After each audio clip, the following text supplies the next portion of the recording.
Students, welcome back to business statistics class. So today we will solve the last two problems based on control charts. The fourth problem is the following data is regarding the number of defective units in samples containing 400 razor blades each from a laser blade production process. So they have given sample number of defectives. There are 12 samples taken and there are number of defects given, and in each sample there are 400 laser blades samples containing. So for this you have to draw NP chart and you have to check whether the process is under control or not. So this is a very simple problem. In this the standards are not given and they have asked to find out NP chart. Here N is 400, K is 12. So you know what are the control limits for the NP chart when standards are not given. So find out first P bar.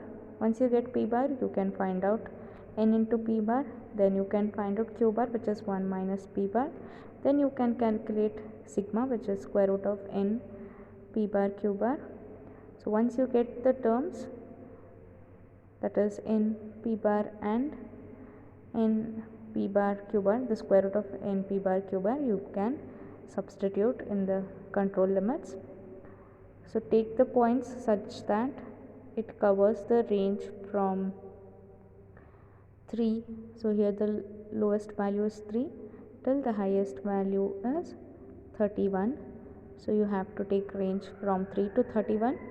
Then plot a graph and mark all the 3 control limits, and inside the graph you have to plot all the number of defectives. So for the first one it is 17. So for first sample 17 will be here.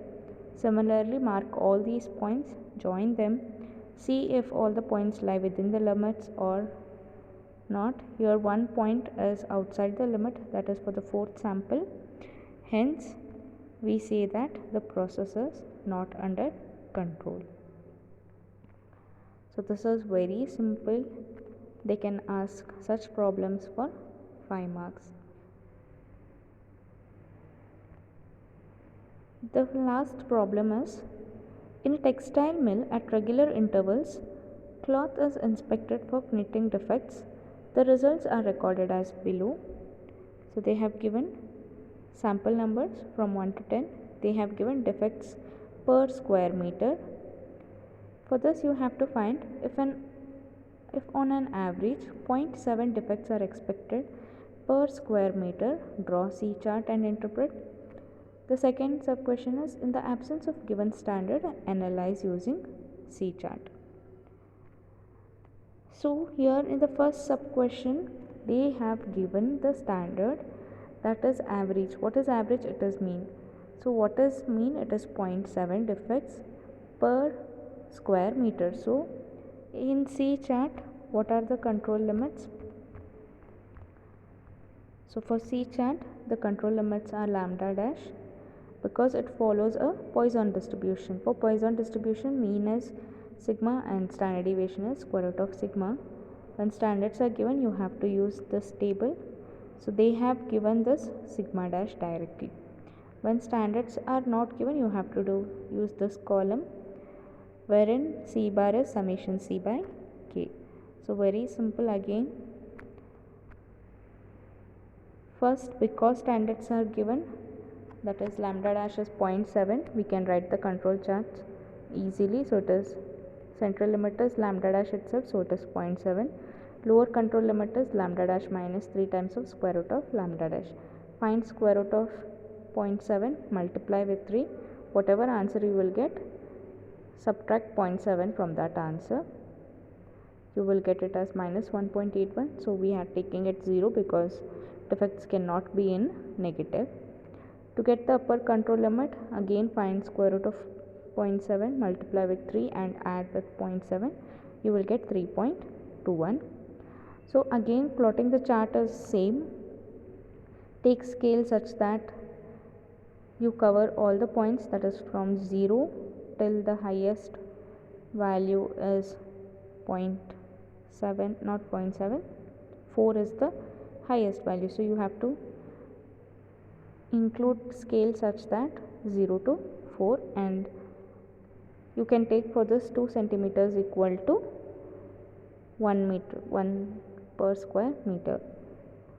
So mark upper control limit, lower control limit and central limit, and take in x-axis sample numbers. Here again you have to plot defects in the graph. Now we can see there is one point which is above upper control limit, therefore we say process is not under control. Now when standards are not given, we have to use C bar. So what is the C bar? It is summation C by K.